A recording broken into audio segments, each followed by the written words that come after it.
everybody. What's going on? It's Charlie with 4BZ Truth, and we're contemplating the cosmos again, 2 weeks in a row. Interesting how I don't know, things are kind of coming to life in me again. And I actually am kind of getting excited about a lot of different things. And um, so I just decided to start reaching out to a bunch of people.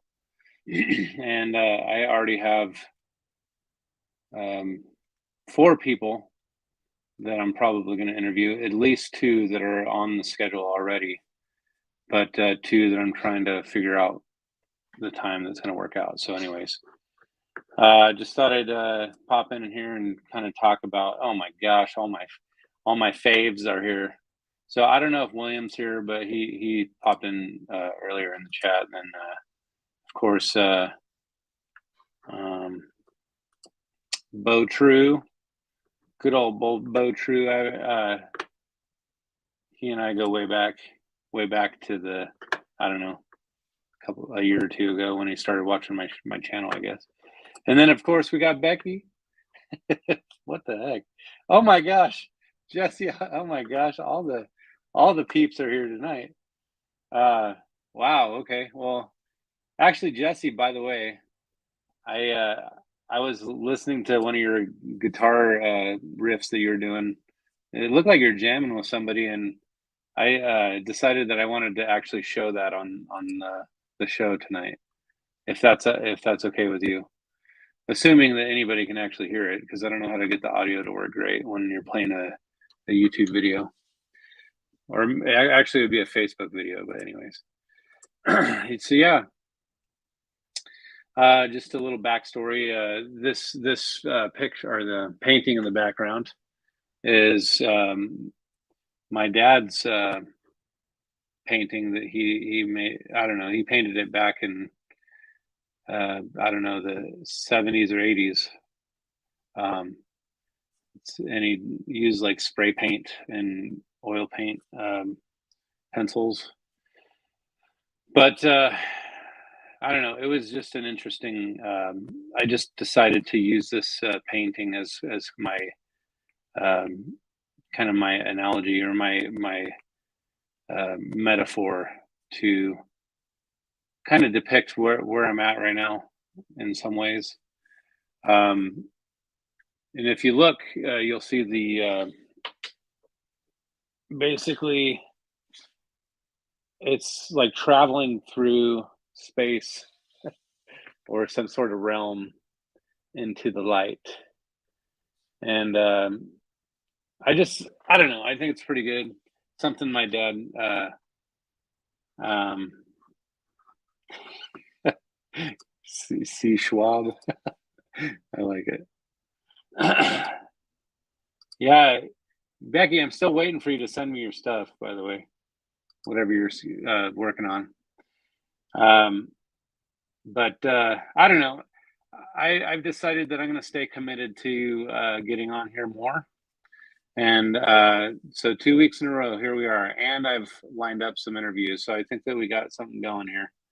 And hopefully, as time rolls on, people are going to start trickling in, and then you can kind of hear.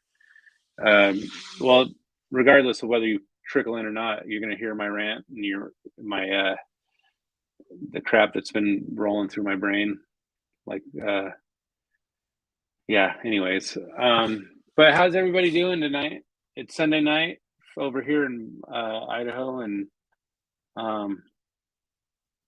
yeah. So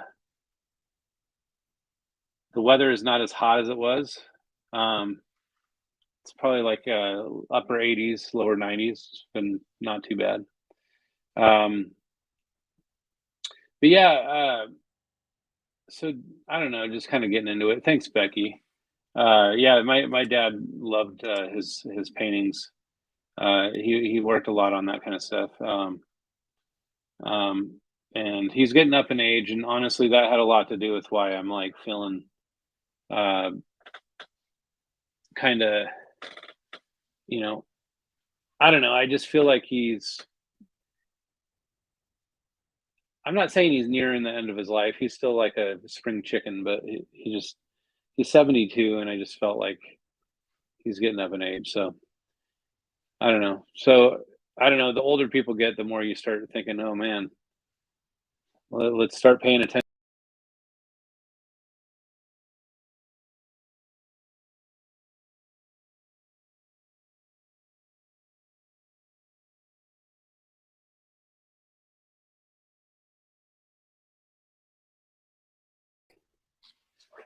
Really? I don't know what just happened, guys. I was touching my mouse, and all of a sudden my screen went blank. So if you can still hear me, let me know. Um, it could have been, or maybe I was still there. I'm not sure, but I just logged back into my thing, and here I am. So if you can hear me or not hear me, let me know. Dang live streams,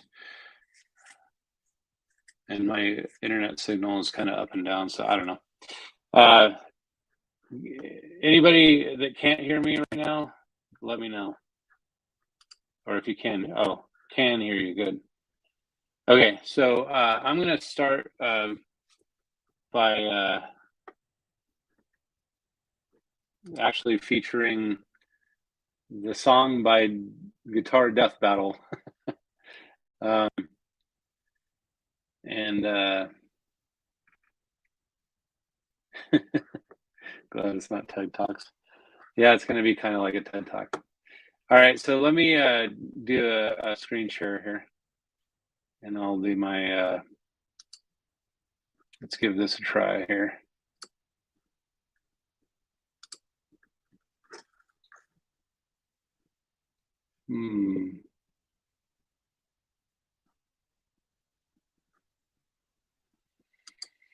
Don't make me do this. My computer decided to not allow me to share my screen here.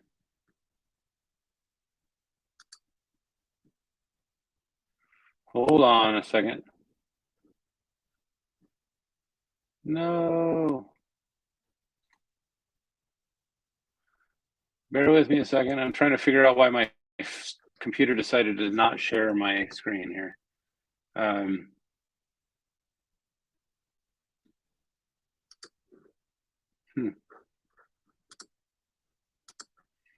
I'll check this for a second. I don't know.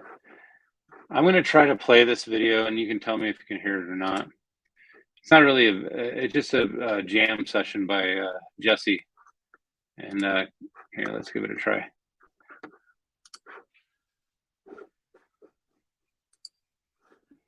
Let me know if you can hear this, guys. If you can't hear it, then I just don't know how to share this.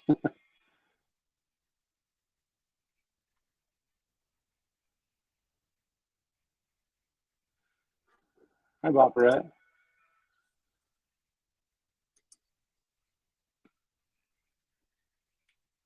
Let me know if you can't hear this, guys.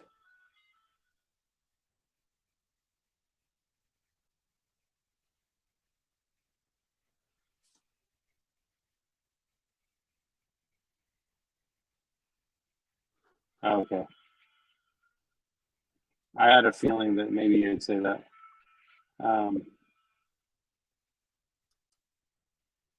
Okay. All right. Okay. Well, that's unfortunate. I need to learn how to use StreamYard better because I'm a little out of practice. Hey, what's up, Chained Minds?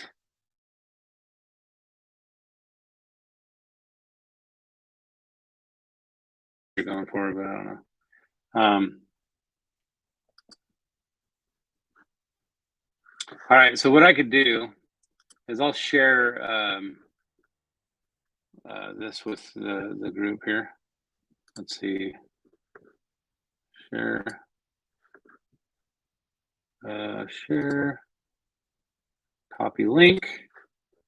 So if you guys want to hear Jesse's guitar, it's actually he's awesome. I kind of screwed up. I thought that you would be able to hear it, but apparently I wasn't able to play it for you. So Anyways, but yeah, go to this link if you can, just to hear Jesse's guitar. It's awesome. He does a great job.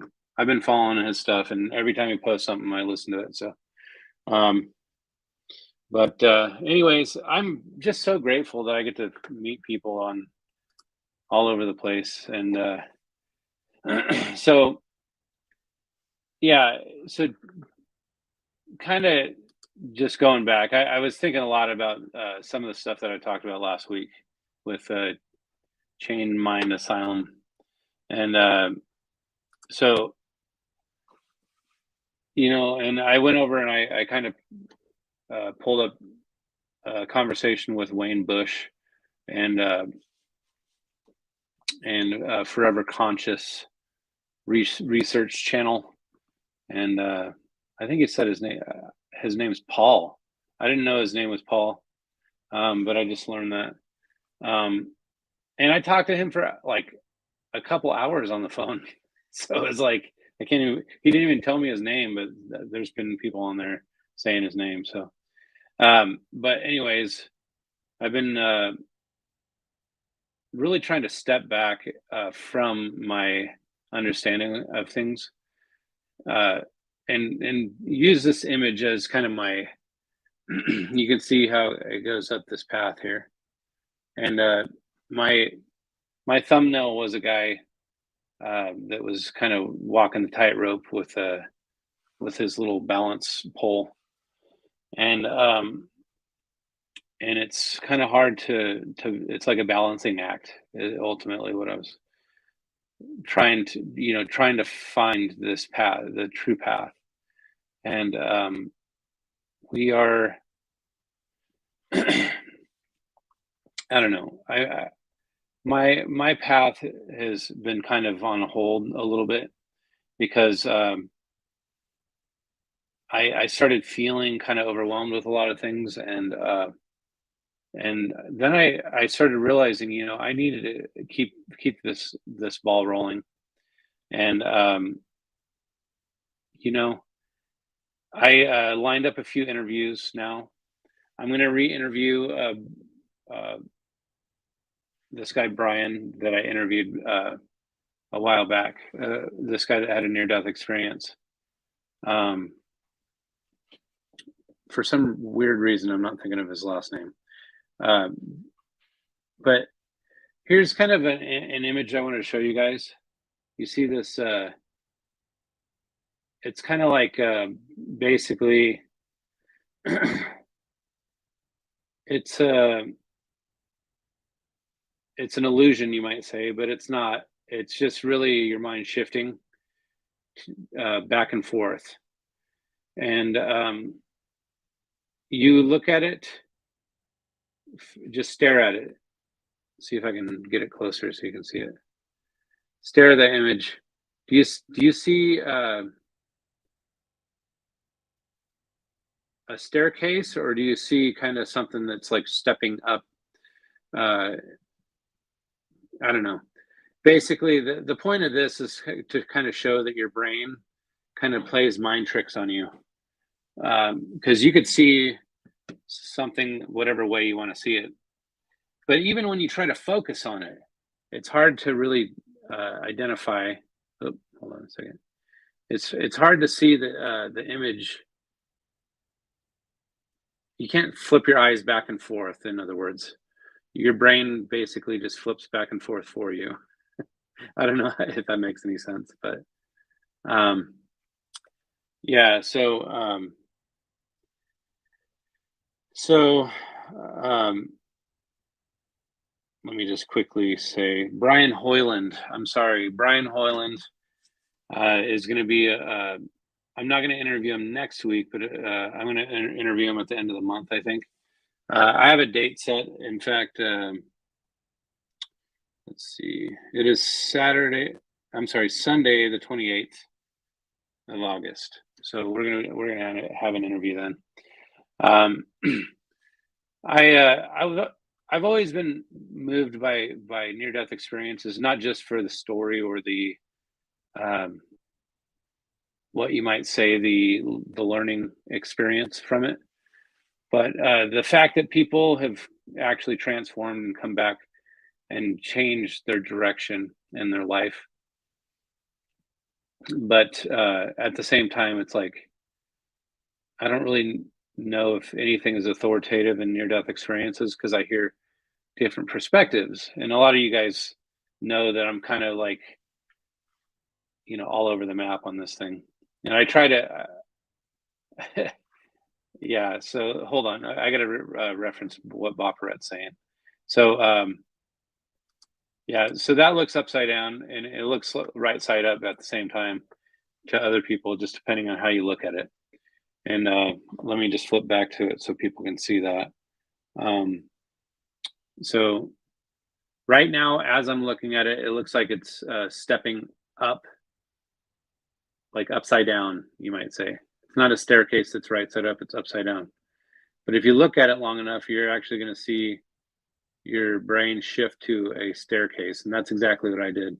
Right now, as I speak, I am looking at a staircase now. I think it's interesting. Yeah, you can see it both ways. And that's kind of the mindset that I have with a lot of the philosophy of interpretation. I feel like your brain will interpret things the way that you want to see it. And but in this case, it's interesting because you can flip back and forth and not even be trying to flip back and forth. Um, and yeah, so anyways, you've seen Brian Hoyland before. You've probably either seen him on Jeff Mara's podcast. You might have seen him on my podcast because I actually had him on a while back. In fact, he says I'm the first show that he was ever on, and now he's like all over the place. And he was just on Ions Radio, which is like pretty mainstream when it comes to near-death experiences. So, oh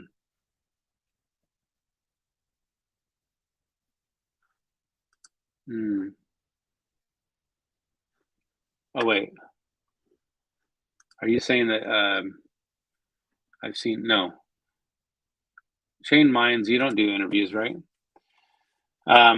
Yeah, so I'm going to interview Brian Hoyland because I want to In fact, we had some really deep conversations after I interviewed him, and we were going to talk about like the Freemasons and stuff like that, and we just never got around to it because he started feeling real sick with his he had a heart transplant and he just had some real difficulty adapting to a new heart, and his liver was starting to fail, and but he's really been bouncing back. He's been doing great.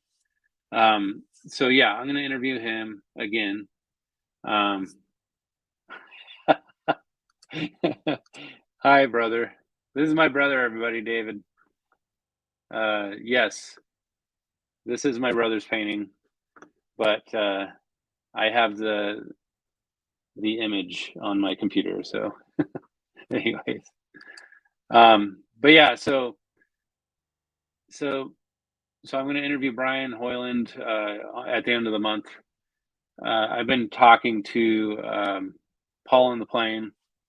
I actually am going to talk to him a little about something a little different because with my mindset about the end times and things like that lately, I've been thinking about ways to survive and ways to adapt to the situation. And Paul actually introduced me to something that I thought was interesting, and I just wanted to hash it out on my channel. And we'll probably talk about that next week, next Sunday night. And then Joe Taylor was another one that I was talking to.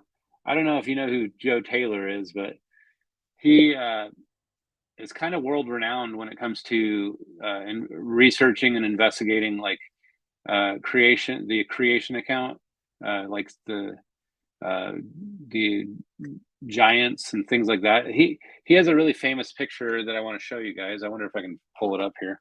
Um, in fact, I'll show you real quick so you can see who I'm talking about. Joe Taylor. Oops, I spelled his name wrong. Taylor.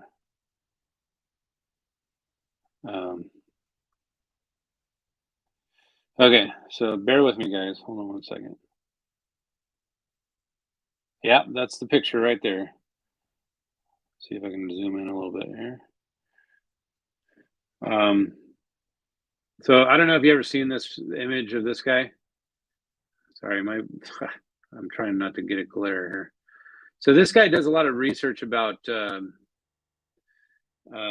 the creation versus evolution discussion, and if you actually look at the picture, he's standing next to a human femur that is attached to a leg of a a giant, basically. So that's about how big that giant would be if you were standing next to it. I think that's interesting. And I don't remember if it was him that found it or someone else, but the point is, he talks about some really interesting stuff. So I'm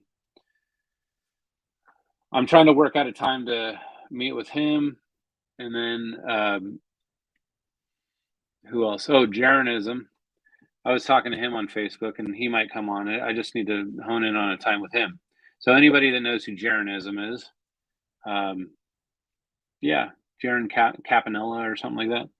So I'll have him on eventually. I don't know. We'll just have to figure it out.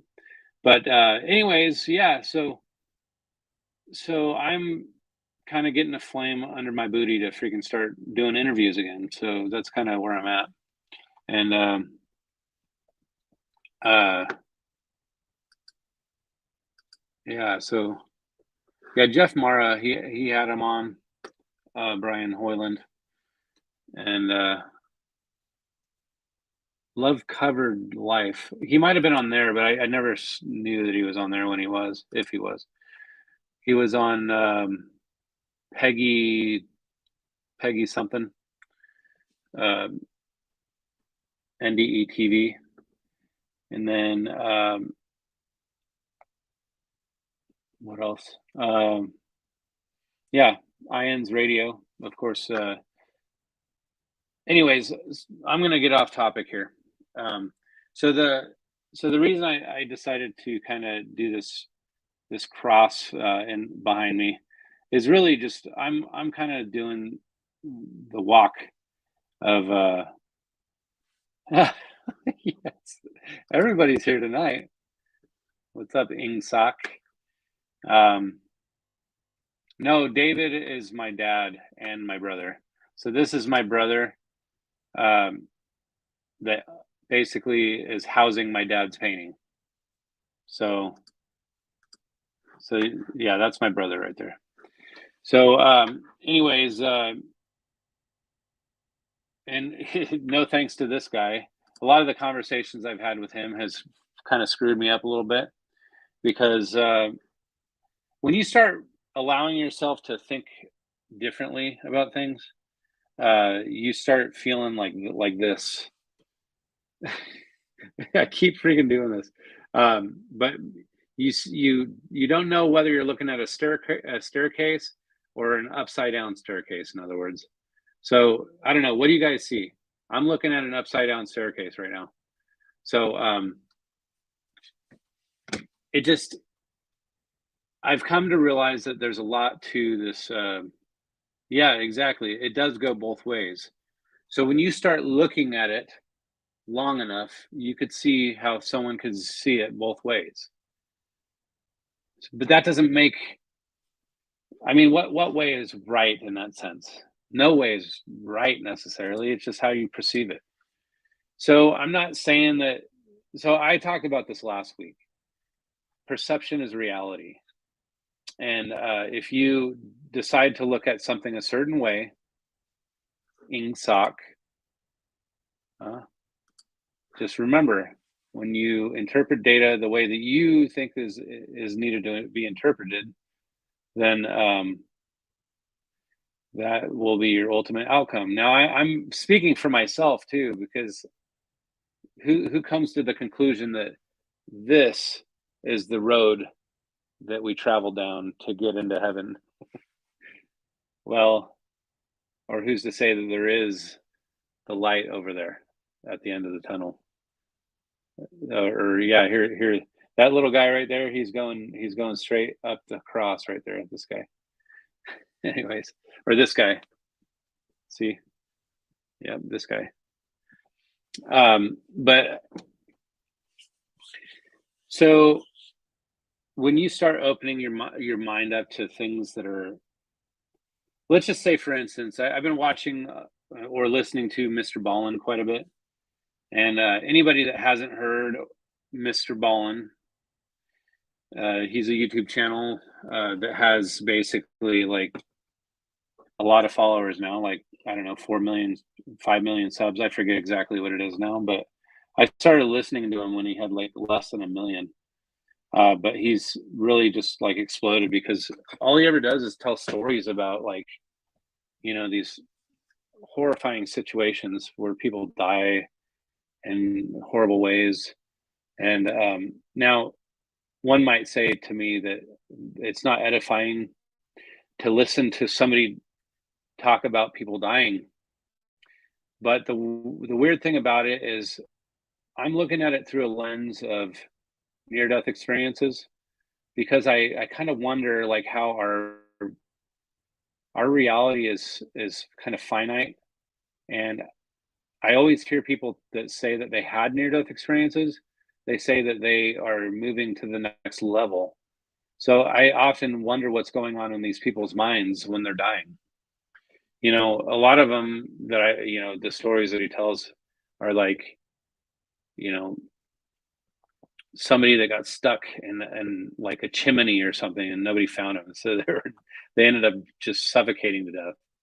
Or somebody that got stuck in this little crevice somewhere where they couldn't get out, even though they weren't suffocating, they ended up starving to death or having, um, dehydrated or whatever.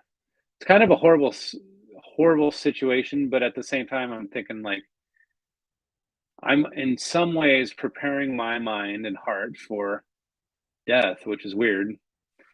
And but as often as I've looked into near death experiences, I actually feel like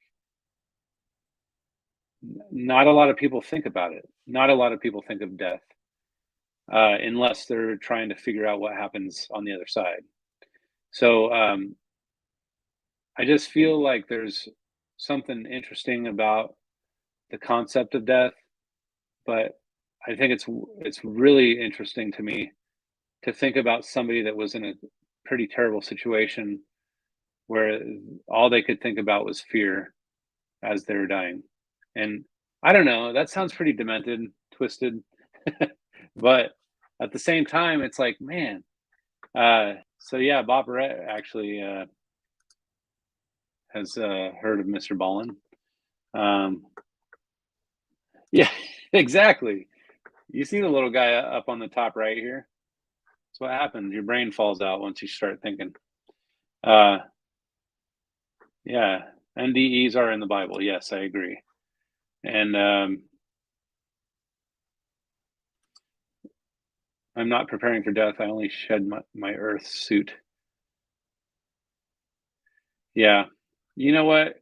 The only thing wrong with that statement is the globe right there. I'm just kidding. I'm just playing around. Um, so yeah, I'm gonna get back into talking to near death experiencers again because I feel like there's just too much to consider, and I want to analyze their mind, and I want to analyze, kind of the change that they went through. I want to analyze a lot of things, because I feel like um, there's just a lot to consider, and I'm not ready to dismiss, the concept of near death experiences because there's just too many patterns, too many things to consider with the patterns. I mean, uh, going back to kind of to my foundation, you could say um, the symbiotic relationships. I think is what you say. Hold on, let me make sure I'm saying that right. Symbiotic. uh,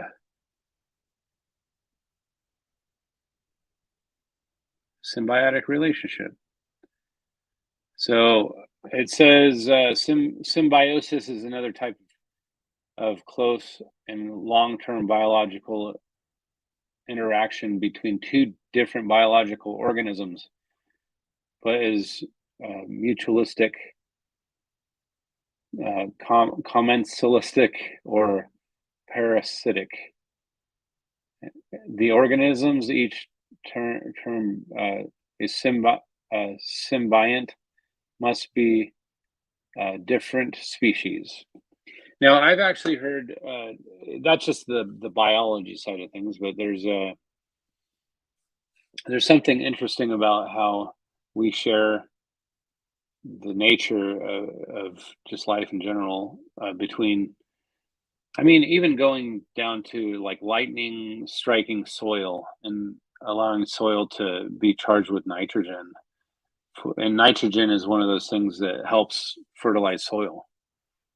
And obviously, all this crap that we're hearing about, like, uh, you know, manure actually causing there to be too much nitrogen in the atmosphere.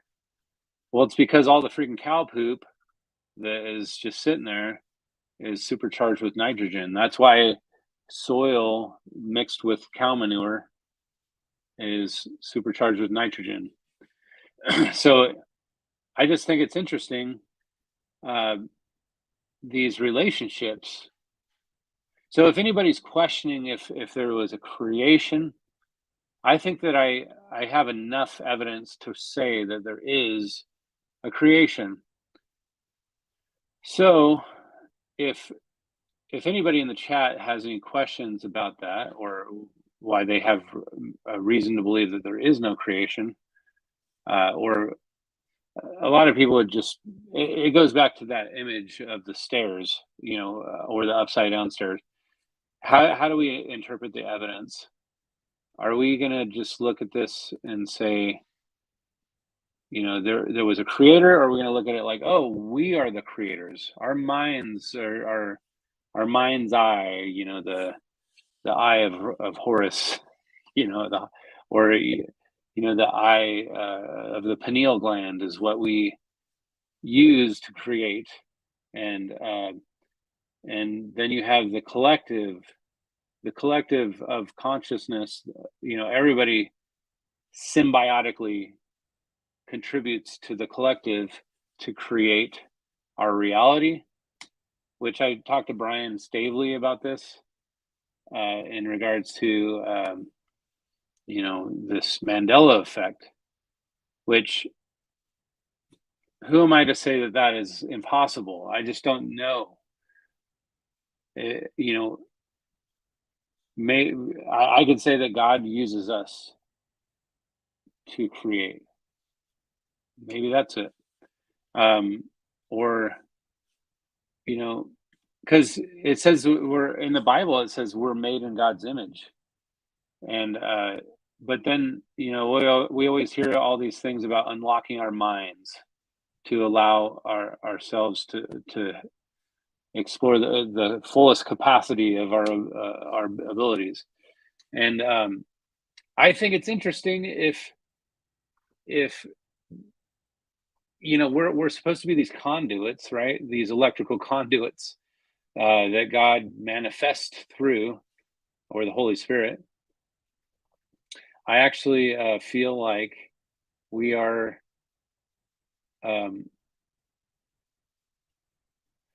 I think that we have to exercise that muscle, you might say, because uh, I've taken a break for a while, and now I'm starting to feel a little bit weak-minded. Like, I don't really know. Not to say I was ever strong-minded. I just feel like my brain is not what it was, or maybe I'm just getting old. Who knows? So, holy crap! Hold on, I'm gonna read some of these things you guys are talking about here. So my lens only sees my yard, no stress. I don't think a lot. are in fear and one. See, and I'm not even worried about the fear of dying. I'm worried about the what goes through people's mind when they're faced with death. Um, whether that's fear or just like, oh, it's like an epiphany. Oh, looks like I'm dying now.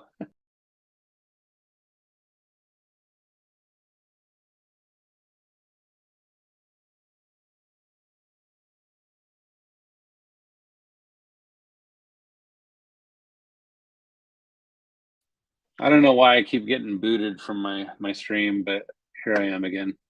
You guys still there? All right. Anyways, I was talking.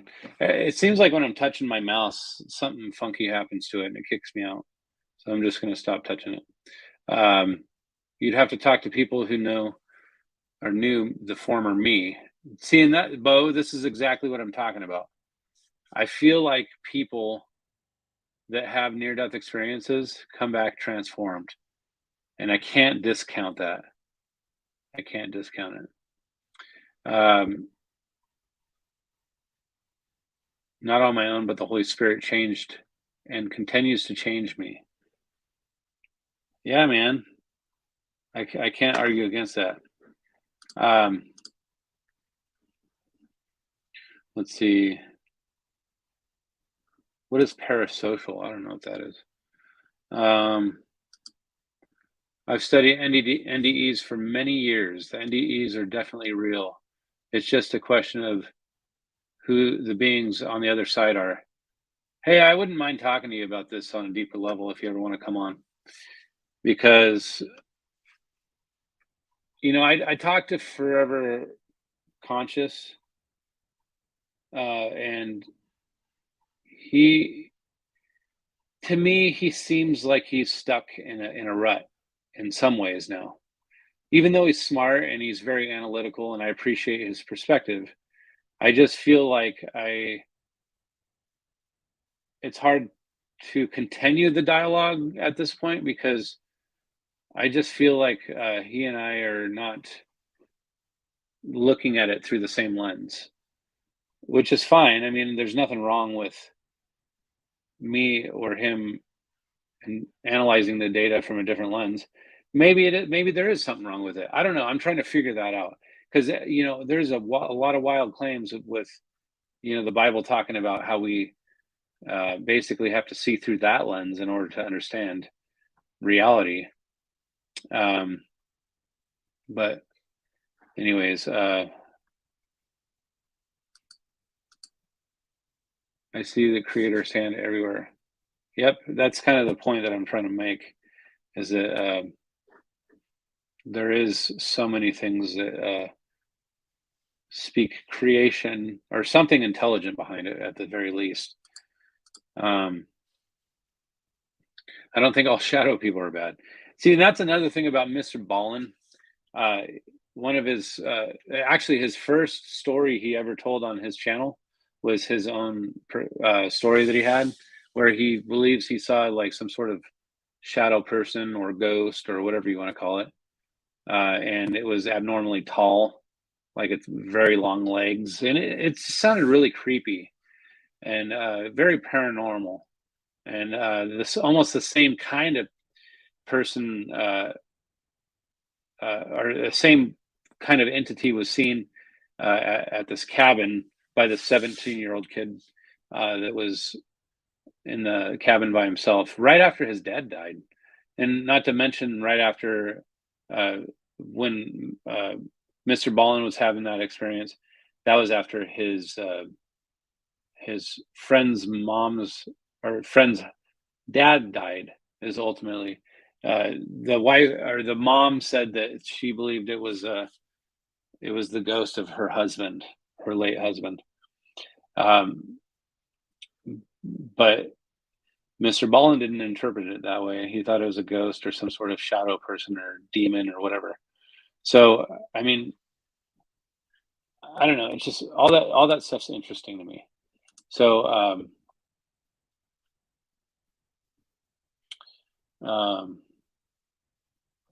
let's see.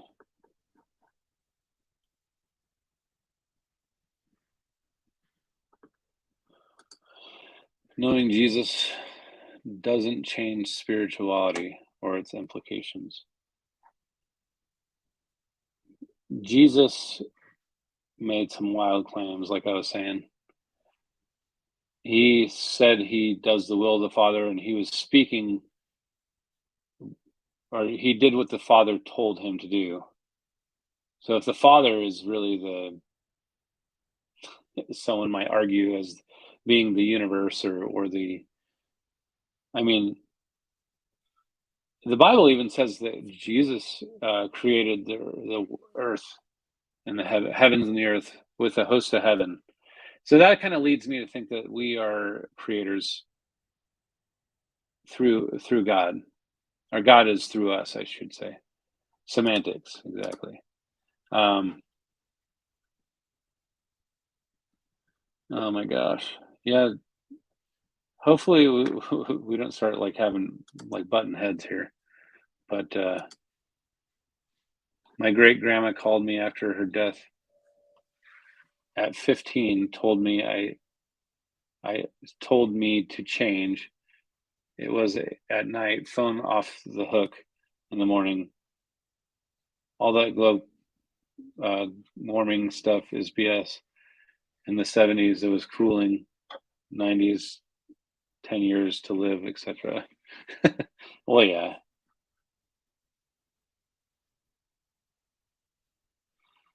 Come on, guys. It's okay to have thoughts about religion. I mean, what's wrong with that? We're just discussing. If you want to discuss in the chat, it's okay. Um,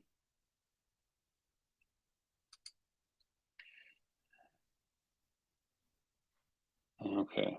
Well, anyways, you guys are probably just discussing amongst yourself at this point, but um,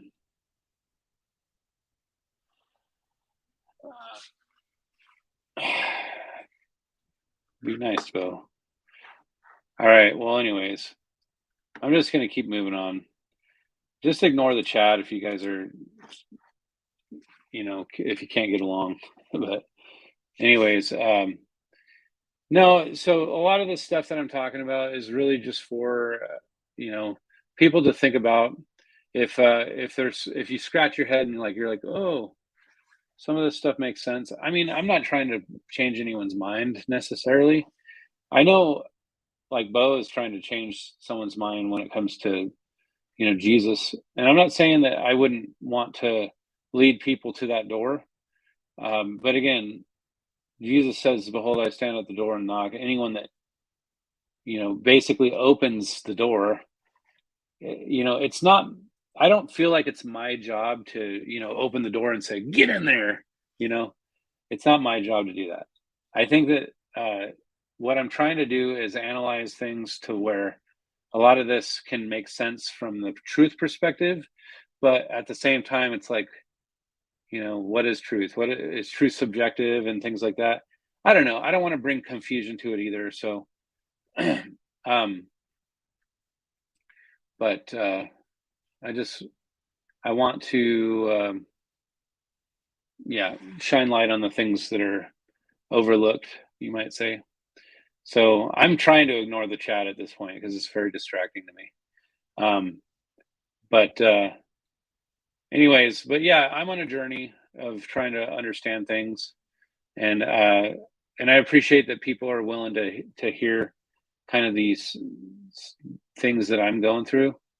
And a lot of people it seems like they're seeking new information so that they can analyze the world differently from their perspective as well.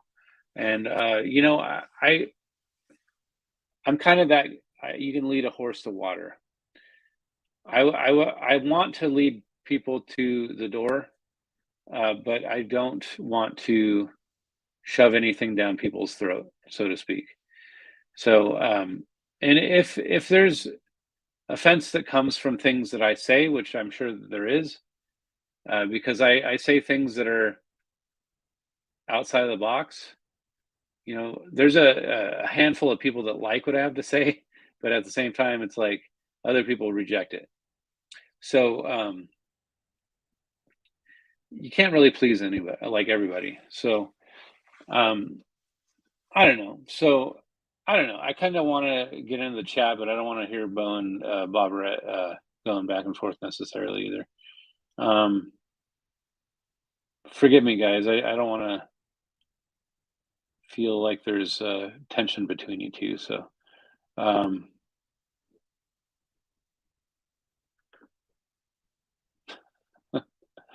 oh my gosh, I'm trying to get to something here.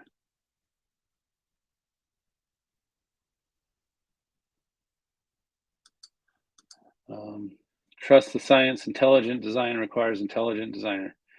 Yes. So I feel like there's intelligent design, and I want to, you know, I want to really draw attention to that in a lot of ways because I feel like so going back to what's her where is she at here? Uh, Chain Minds Asylum. So yeah, if you ever want to come on to the show to talk about stuff, I'm happy to hear you out on things. We could have a dialogue and talk about it if you're ever up to it. I don't know. Some people don't want to talk to me on the this kind of platform, so um, but so you were talking about you believe that near death experiences are authentic, which people interpret the near death experiences differently than what they actually are. Like in your case, you actually feel like maybe we are in a mind prison, which kind of reminds me of something that's off topic, but you know how Prison Planet, uh, um, Alex Jones. I just saw something that said that he was sued for defamation for uh, saying that the kids that got shot at school in Connecticut, I think it was, were a hoax. And I'm trying to be cryptic because this is one of those trigger words or whatever. And I think he was sued for $45 million or something. And man, free speech. Yeah, defamation, I guess. You're free to talk about it, but you're not free to not pay defamation if you lose a court case. Um, but it's crazy to me because I feel like I saw a lot of evidence that proved that it was a hoax. Yet I don't know. This is like so off topic. I'm sorry, guys, but I don't know if you saw that. Um, Hold on, I gotta go back to here. Um,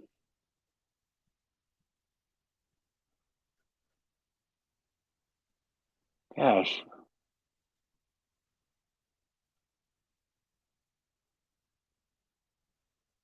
I hope Bopperette didn't leave. Oh no.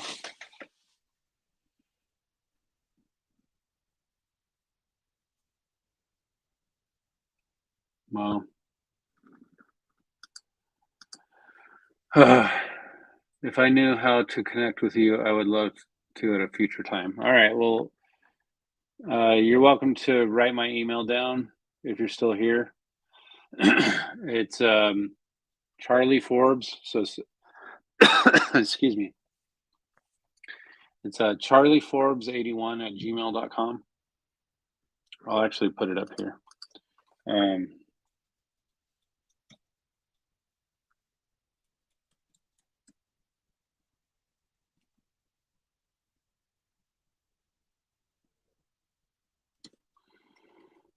Sorry, I can't really see. My glasses are very blurry. Let me make sure I do that right. Yep. So yeah, you can copy that email And you're more than welcome to. That's my email if you want to reach out to me. I would be happy to talk about this topic. I mean, again, like I talked to Forever Conscious on this channel once, but I don't, I don't know. I didn't really push back on him too hard. I just kind of let him talk about things. But, anyways, everyone's so sensitive these days. I agree. Yeah, weigh the evidence.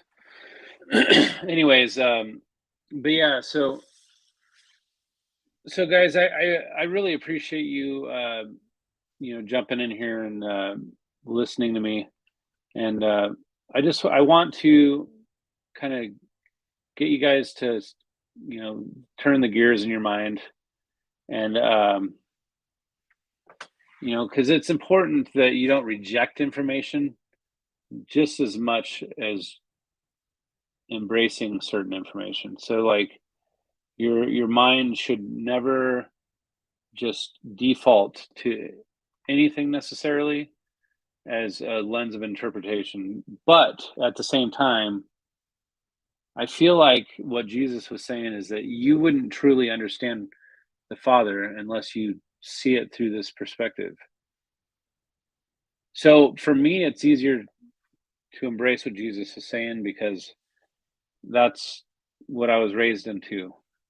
But I actually feel like it's hard for me to hear near-death experiences that are multicultural. Eastern philosophy or Western philosophy. There's both sides of the coin there. Not even just those, but they're just different religion perspectives, and it just bothers me a little bit, and it throws me for a loop. And that's where chain mind asylum kind of feels like there's something deceptive there, which that's where I'm at too. There's something deceptive there. I don't know if you ever saw the Brian Melvin interview, but that just really kind of sealed a lot for me in regards to near death experiences, because I feel like it just really goes to show that there is deception. So how do you know what is deception or not? Um, you know, Forever Conscious would say the love bomb, and I I know that love can be misunderstood or misconstrued based on our emotional sense. And so, like I was saying in the last podcast, I actually feel like we're our bodies have the ability to have kind of this rush of sensual feelings, and they have that saying, "Love is blind," and love can be blind, right? Whether it's I I'm not I hate talking about this in a lot of ways, honestly. Just it wrecks me inside because I feel like I don't know how to embrace near death experiences anymore. I think that there's something interesting to them. It's very interesting patterns and everything. Um, but here, let me get in here real quick. Oh, cool. Good. Yeah, let's chat. You can email me or whatever, and we'll talk. Um, Remind me where you're at too, because obviously we might be on different time zones. Can't you all just get along? Man, I miss Bopperette. You freaking drove her off. What the crap, man? All right. Trust the science is an oxymoron, though. Science is about testing things. And for the record, I trust 1,000,000%. 0.000. It's a bazillion backwards. Negative. Other than God. Oh, and Biden. Oh, President. That's funny. Did you guys ever see my video? Uh, you know the a Biden or a Baden.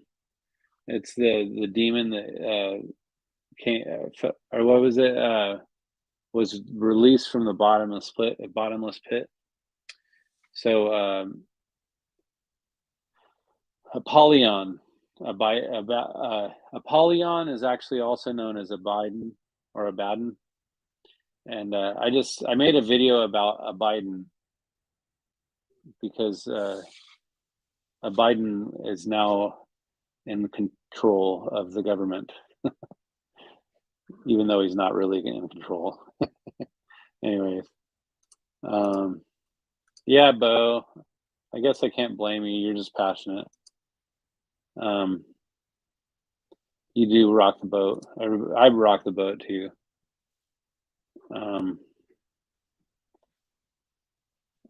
I hear my wife's feet. What's up, Kels? Oh, she's not coming in. So I say that understand how the conclusions were drawn.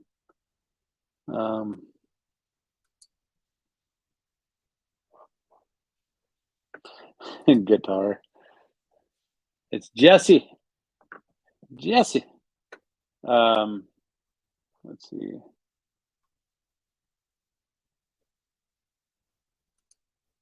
Beijing Biden, Joe Biden.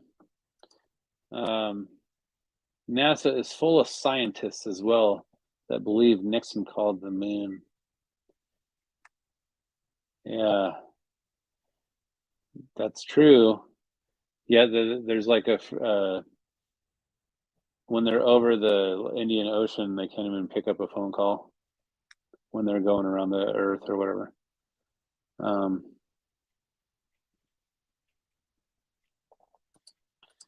CERN is Apollyon. You know what? Maybe there's something interesting about CERN. I think that there is something really interesting about CERN. I got to do a video about that one day because there is some stuff talking about, this pagan ritual type stuff where they're trying to bring the demons out of the gate. I'm telling you, there's just something interesting, something weird about it. Abidon. What's up, Drink Water? Vote for Abidon.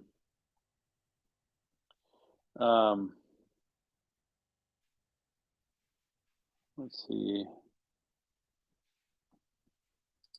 What are you saying over here? When you do deep research into NDEs, you see deception and illusion, which bothers me. Sometimes it's not so detectable. So if you're assuming that there's deception, I think there's a little bit of presumption there, because I feel like not all near-death experiences are that easy to interpret. You have to really just look at the broad spectrum, and you start noticing that there's not just patterns, but see, the thing that throws me for a loop is that, when I was younger, they always try to point out these near-death experiences that really go to show that prove like their perspective or something. Like, oh, this guy, went on TBN or whatever, and he's like, yeah, he died and came back to life, and he saw Jesus or whatever. And but those are the only near-death experiences that you hear about on TBN. But the ones that you hear about on, like, when you really start investigating, you start noticing that somebody that dies in China might see something different than somebody that dies in United States or whatever, which that bugs me. I'm sorry, it bugs me, and it just makes me feel like you know. Hold on, I gotta keep reading this. Um, so yeah, it bothers me. They also have differences concerning religion. Jesus, yeah, that's exactly what I was trying to say. Compare Howard Storm, which I've interviewed Howard Storm with Karen Thomas, and I got to look up Karen Thomas because I don't recall her NDE, and but I would like to. I'll interview her. I don't care. I'll interview anybody. I interviewed some people that really just I didn't feel like I saw eye to eye with fully, but I'm happy to have the discussions. So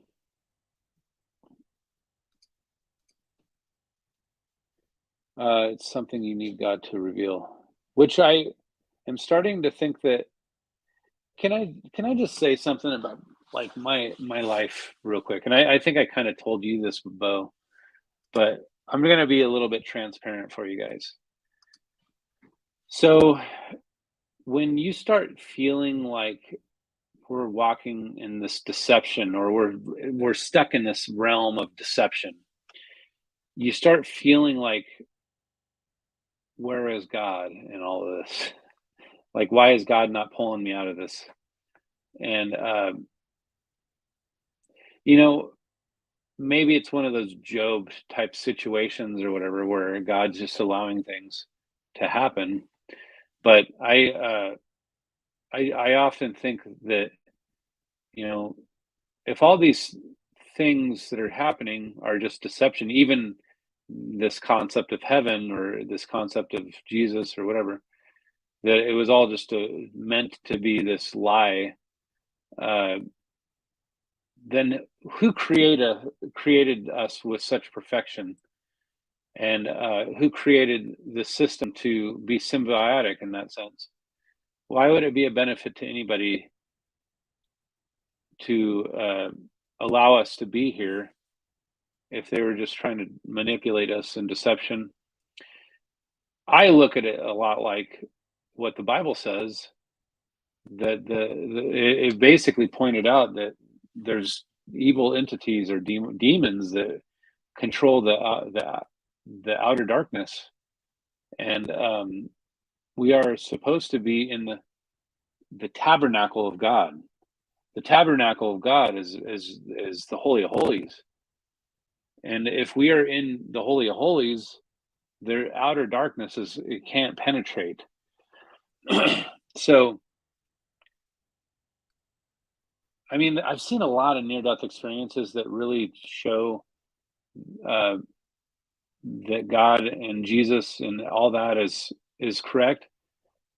But I've heard a lot of heresy that comes out of near death experiences too. So, like somebody says, like, "Oh, Jesus told me that you know all just throw all religion out the window because it's all BS." You know, we've all contorted religion to suit our own desires or whatever. And I can't argue against some of that, but I just feel like um, when you just throw the baby out with the bathwater, I just think that there's yeah. Anyways, I just don't. Um, yeah, I laughed at this one, a second ago, Bo, because I thought it would be funny to see you on TBN. Uh, anyways, if they ever invite you, you should go on though. Um, you did talk to Brian Melvin? I didn't know you talked to him. Wait, did you tell me that? I think I have his phone number still. I emailed him quite a bit too. Um, I was gonna interview him like back in April or something, and then I got a strike, and then I just freaking was like, whatever, I'm not gonna do this, and I fizzled. Um, let's see. Some of the greatest prophets questioned God's existence. Then he actually showed up. Yep. Paul. That's a great example.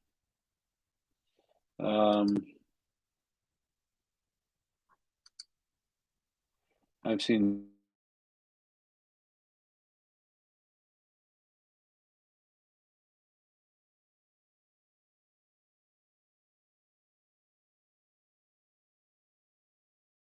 guys, sorry.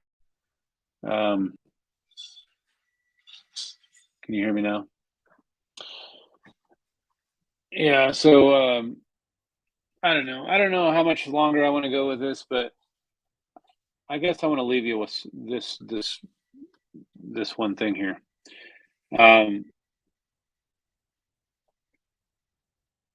We are in a guitar death battle. I actually feel like we are in a death battle for our soul, and I think that we are. It's weird. It's weird to me that we have to use our intellect to figure stuff out, because there are a lot of people that are born that don't have an intellect, that aren't capable. They don't have the capacity to figure these things out. And I don't know. I feel like I feel like being humble is really the one of the biggest things the Bible points out. So like if someone slaps you in the face, it takes a lot to not want to retaliate on someone. Now, isn't necessarily being humble as much as just having self control, but but that is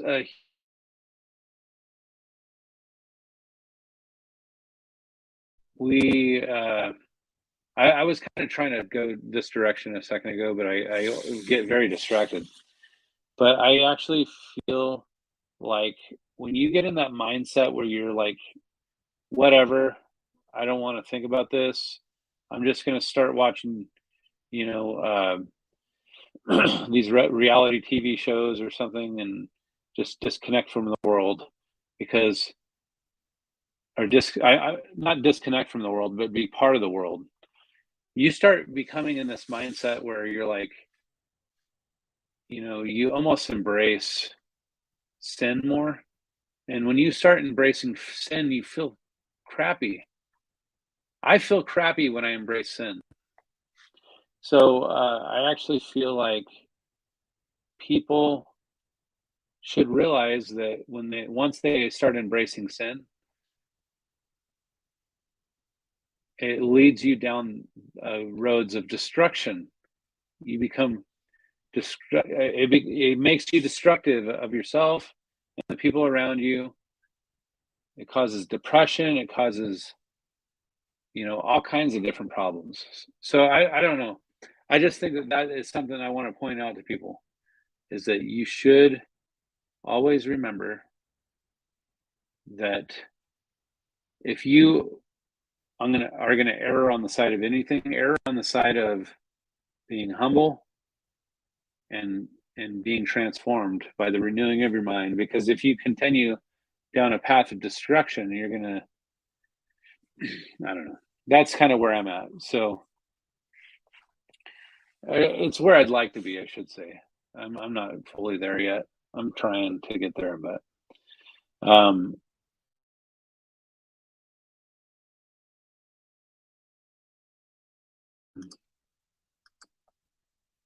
the Jesus story is beautiful in many ways, but when you start looking into Yahweh, before you even go here, I wanted to share something on the last stream, and I totally spaced sharing it. And I don't remember exactly where it's found in the scripture, but I want to find it real quick, honestly. It is in regards to Satan. being compared to God the Father, or Yahweh. Oh, hold on a second. Let me pull up the scripture and do a comparison here. So God, or Yahweh,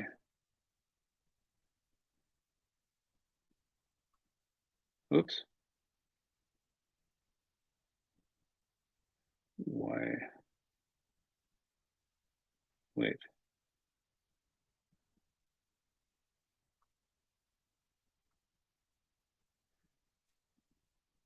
Sorry, hold on. I'm doing a search. This is important. You got to hear this. You got to hear me out here. Yahweh being compared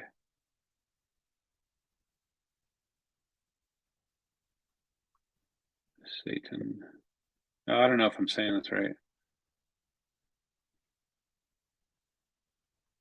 Old Testament.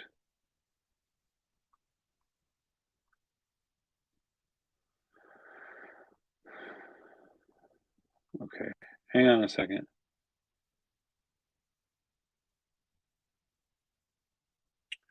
Samuel 24:1. No, it's not what I wanted. Samuel 24.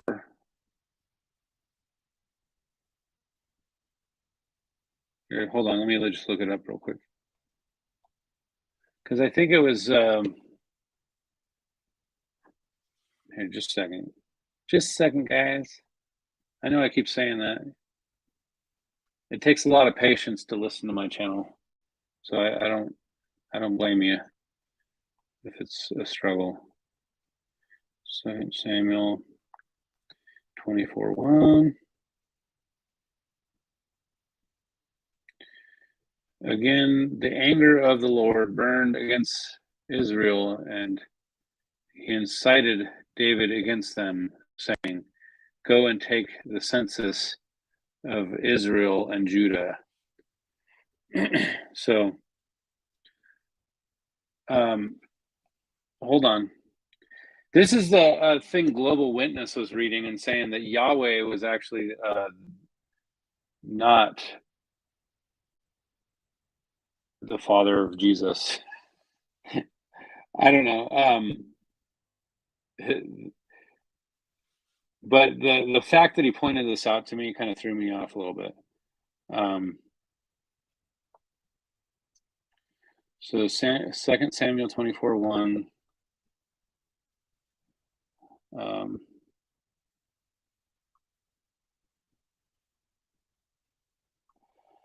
24:1. And then Chronicles 21. Yeah, Chronicles 21. Here, let me pull that up. Sorry, guys. I'm horrible. I'm horrible at freaking hiccuping through this stuff here. Next. Okay. Okay.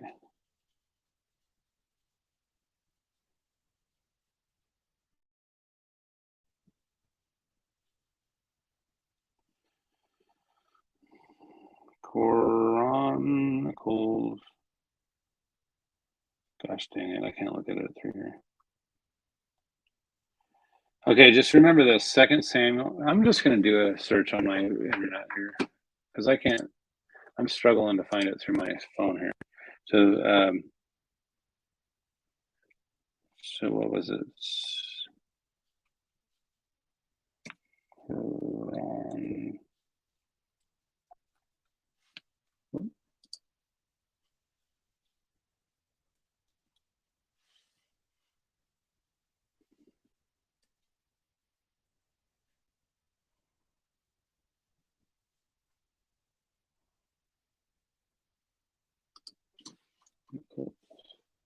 There it is.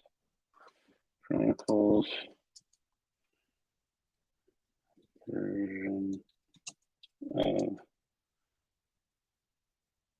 Sam 24.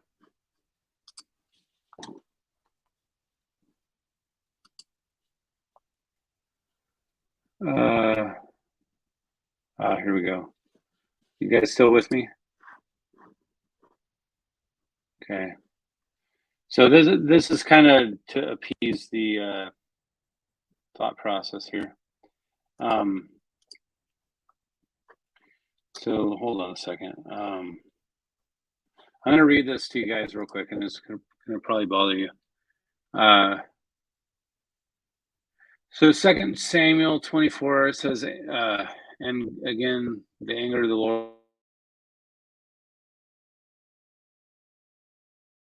against them to say, go, number Israel and Judah, blah, blah, blah.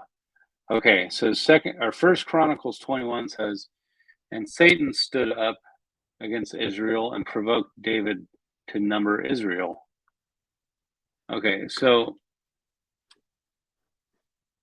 with that said, I feel like, let me see if I can share this again. I want to share this, but it's just my stupid, oh, now I can share it. Don't you dare.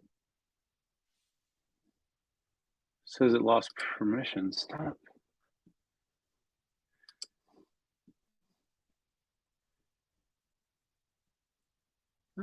I don't know why it does this to me. All right. Well, anyways, I need to fix this screen sharing thing because apparently it says it lost permission and I haven't fixed it yet. All right. So let me go back and read this and see if you guys are still even here because I'm like freaking dragging butt here. Let's see.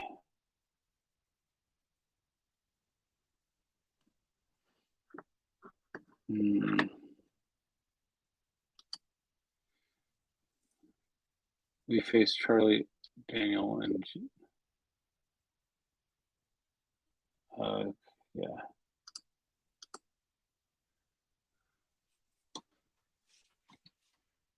Yeah, it's go time. We live in a parasitic world where life feeds on other life. Something is very wrong here.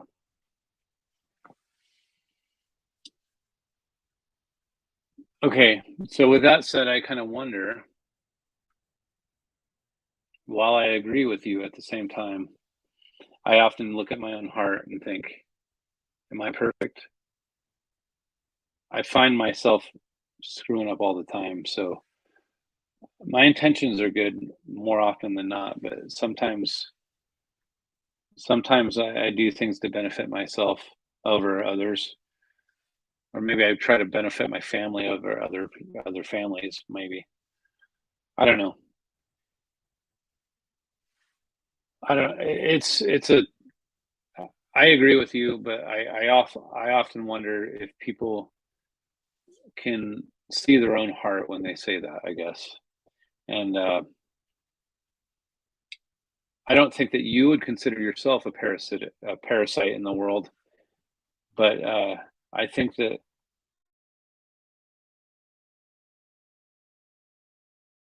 flesh. And this is the way the Bible describes it: is we are flesh beings, and we operate from sin. So everybody's. If you allow sin to creep in, that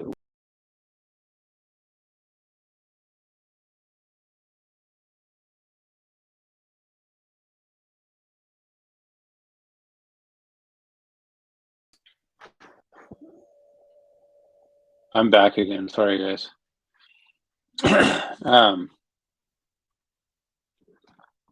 Second. Holy crap! You guys are blowing up the chat here. All right. Okay. Skip ahead. Blah blah blah blah.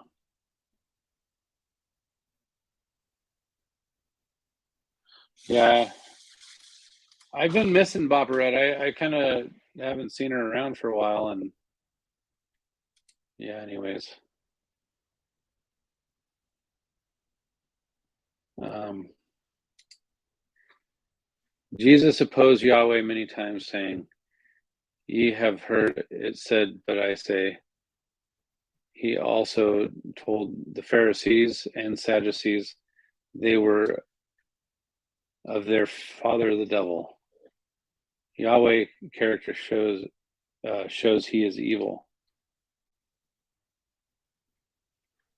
I admit that there's a lot of people that will leave Christianity or the faith because of the Old Testament God, and but I also, yeah, I don't. I mean, I've always looked at it through the lens of Joshua, uh, how he destroyed all the people of the land of Jericho. Everybody always tries to make it sound like that story was like a great kid story, but it was actually a horrible story because they killed all the women and children and animals and stuff like that too. So, um, but it was the Genesis 6 lens of interpretation. So Genesis 6. I'm starting to think that my internet is kicking out because I actually feel like I'm down to one little bar of signal here, even though my internet's like sitting or my modem sitting right next to me. Um, so the Genesis 6 interpretation is really the the thing that helps people. So when that helps me view the Yahweh God a little differently, knowing that we are to kill all the this the forsaken or corrupted seed, the corrupted seed. Yeah. Um, yeah. I knew I was giving you ammo on that one. Um, Something tells me you've heard that one before.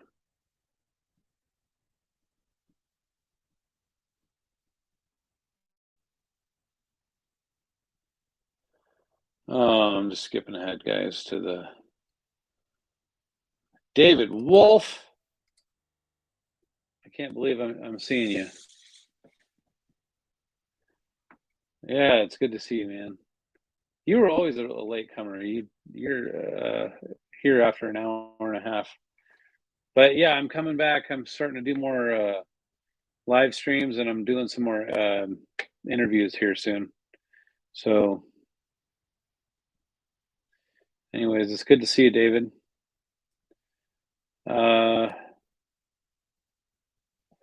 All right. Well, anyways, Bo's leaving, and I gotta go too. I think I'm done. I was done like friggin' 20 minutes ago. Sorry. I uh, I just thought I'd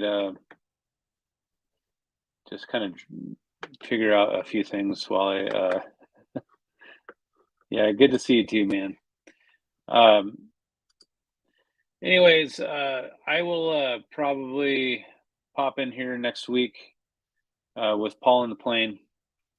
We're going to talk about some stuff, and then the next week, I think we could either have Jeranism um, or Joe Taylor. I need to figure out if either one of those guys want to do it in a couple weeks. And then I have a few other prospects that I'm going to be looking for. Anyways, but in the meantime, I'm going to cut this off and I'll talk to you guys soon. And yeah, have a good rest of your evening or day or wherever you are. And Barbara, if you ever hear this again, I always welcome you to come back. And please don't take Bo personally. He's a good guy normally. I really appreciate Bo. So, anyways, I'll talk to you guys later, and yeah, have a good one. All right, bye.